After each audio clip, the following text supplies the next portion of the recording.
Қызылорда қаласында өткен 5-ші құрылтай, онда қаралған мәселелер біздің елімізге үлкен саяси өзгеріс алып келді деп айтуға болады.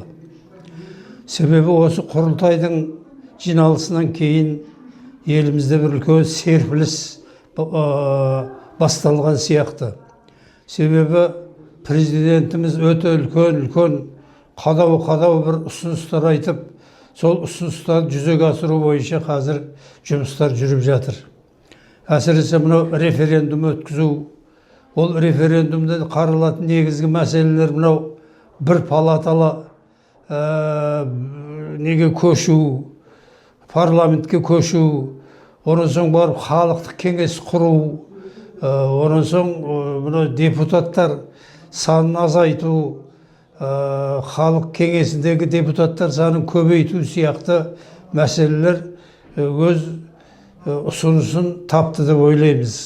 Халық арасында үлкен талқылауға түсіп, көпшілік азаматтар бұл айтылған ұсыныстардың бәрін қолдағаны өте бір қуанышты жағдай. Сондықтан еліміз өте үлкен бір қадамға бет бұрды.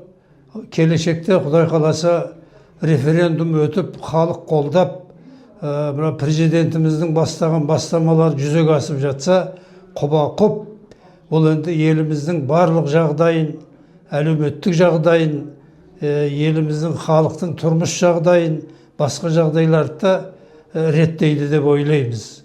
Сондықтан бәріңізді де сол референдумда белсене қатысып, аталған жаңалықтарды қолдауға шақырамын.